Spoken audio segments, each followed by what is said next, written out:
அன்பு தலைவர் அண்ணாமலை அவர்களை அன்போடு அழைக்கிறோம்.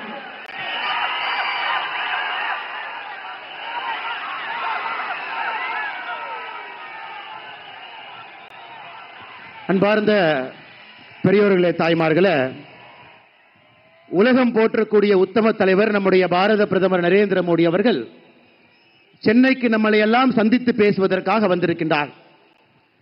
இதற்கு முன்பு சென்னைக்கு பல முறை நம்முடைய பிரதமர் அவர்கள் வந்திருந்தாலும் கூட இந்த முறை தன்னுடைய குடும்பத்தை பார்ப்பதற்காக வந்திருக்கின்றார். ஒரே இடத்துல ஆயிரக்கணக்கான தொண்டர்களை சந்தித்து உங்களிடம் பேசுவதற்காக வந்திருக்கக்கூடிய பாரத பிரதமர் அவர்களை உங்கள் அனைவரின் சார்பாக வரவேற்று மேடையில் இருக்கக்கூடிய நம்முடைய தலைவர்கள் அண்ணன் முருகன் உட்பட பாரதிய ஜனதா கட்சியினுடைய எல்லா தலைவர்கள், ஐயா GK வாசன் அவர்கள், தமிழறிவு மணியன் அவர்கள், ஐயா பாரிவேந்தர் அவர்கள், ஐயா AC சண்முகம் அவர்கள், ஐயா ஜான் பாண்டியன் அவர்கள் உட்பட மேடையில் இருக்கக்கூடிய எல்லா கூட்டணி கட்சியினுடைய தலைவர்கள், அண்ணன் தேவநாதன் யாதவ் அவர்களும் உட்பட மிக முக்கியமாக இங்கே வந்திருக்கக்கூடிய நம்முடைய அன்பு சொந்தங்கள், சகோதர சகோதரிகளே, நம்முடைய மத்திய அமைச்சர் அண்ணன் முருகன் அவர்கள் சொன்னார்கள் மோடியினுடைய குடும்பம் என்று சொன்னார். பீகார்ல லல்லு பிரசாத் யாதவ் சொல்றாரு மோடிக்கு குடும்பம் இல்லையாமா. அப்ப நாமெல்லாம் யாருங்க? லல்லு சொல்லுகின்றார் மோடி அவர்களுக்கு குடும்பம் இல்லை, தனி மனிதன் என்று சொல்லுகின்றார். 142 கோடி மக்கள் நாம் இருக்கும் பொழுது மோடி அவர்களுடைய குடும்பம் நாம தானங்க. அதனால் நீங்கள் அனைவரும் உறக்க சொல்ல வேண்டும், மோடியின் குடும்பம் நாம் என்று சொல்ல வேண்டும். மோடியின் குடும்பம், மோடியின் குடும்பம், மோடியின் குடும்பம். ஐயா, இவங்களுக்கு கண்ணு எப்படி தெரியுதுன்னா கோபாலபுரத்தினுடைய குடும்பம் மட்டும்தான் கண்ணுக்கு தெரியும்.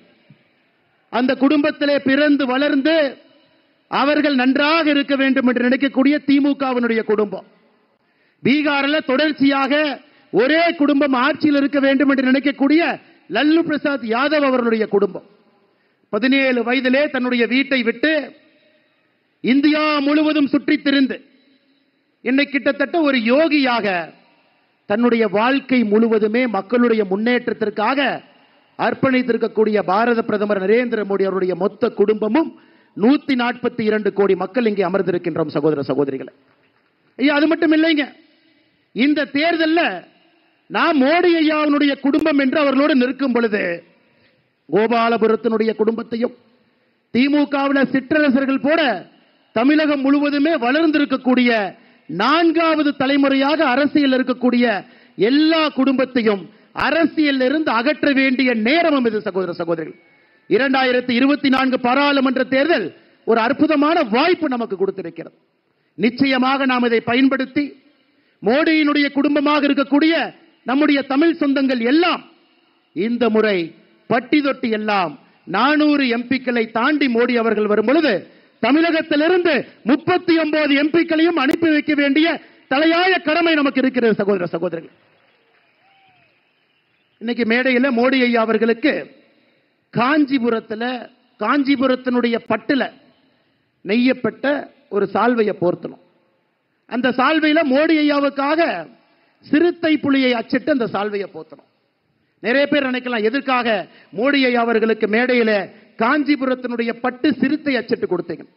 ஐயா, நீங்க பார்த்திருப்பீங்க, மோடி ஐயா அவர்கள் மக்களுக்காக மட்டும் பாடுபடவில்லை, கோடிக்கணக்கான மக்களுக்கு மத்திய அரசினுடைய திட்டங்கள். இன்னொரு பக்கம் பார்த்தீங்கன்னா வாய் பேச முடியாத ஜீவன்களுக்கும் பாடுபட்டு கொண்டிருக்கின்றார். 2014 நாம் ஆட்சிக்கு வந்த பொழுது வெறும் 7910 சிறுத்தை புலி இருந்துச்சுங்க. இன்னைக்கு 75% உயர்ந்து 13,874. அதற்கு நன்றி தெரிவிப்பதற்காக மோடி ஐயா அவர்களுக்கு நம்முடைய மண்ணிலே நெய்யப்பட்ட காஞ்சிபுரம் பட்டை போர்த்தி இருக்கின்றோம். இன்னைக்கு பாத்தீங்கன்னா இன்னொரு அன்பளிப்பு கொடுத்திருக்கிறாங்க. மோடி ஐயா சொல்றாங்க வோக்கல் ஃபார் லோக்கல். கிராமத்திலிருந்து வரக்கூடிய மக்கள், நகரத்திலிருந்து வரக்கூடிய மக்கள் உள்ளூர் பொருளை வாங்குங்க, ஆத்ம நிர்பார் பாரத், சுயசார்பு பாரதம் என்று சொல்லுகின்றார். நாம் இன்னைக்கு மோடி ஐயா அவர்களுக்காக பனைமர தொழிலாளர்கள் சகோதர சகோதரிகள் பயன்படுத்தக்கூடிய பனைமரத்தில் மேலே ஏறக்கூடிய பெட்டியிலிருந்து எல்லா உபகரண பொருளை மோடி ஐயா அவர்களுக்கு அன்பளிப்பாக கொடுத்திருக்கின்றோம். ஐயா, நாம் புரிந்து கொள்ள வேண்டும், இந்திய அரசியலை அடிப்படையிலிருந்து மாற்றி இருக்கின்றார். ஒரு நேர்மையான அரசியலை இந்திய ஜனநாயகத்திலே கொடுக்க முடியும் என்று காட்டியிருக்கின்றார். நம் முன்னால் நின்று கொண்டிருக்கின்றார். ஐயா மோடி ஐயாவுடைய வெற்றியை பத்தி சந்தேகம் யாருக்கு இல்ல? யாருக்காச்சும் சந்தேகம் இருக்குங்களா? மோடி ஐயா 400 சீட்டை தாண்டுவாங்கன்னு எல்லாருக்கும் நம்பிக்கை இருக்குங்களா? உறுதியாக 400 எம்பியை தாண்ட போறாங்க.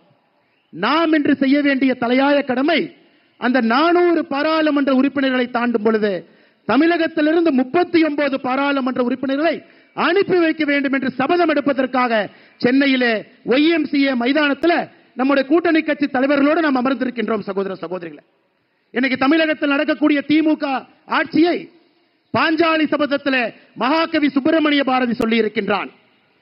பேய் அரசாண்டால் பிணம் தின்னும் சாத்திரங்கள் என்று சொல்லி இருக்கின்றான்.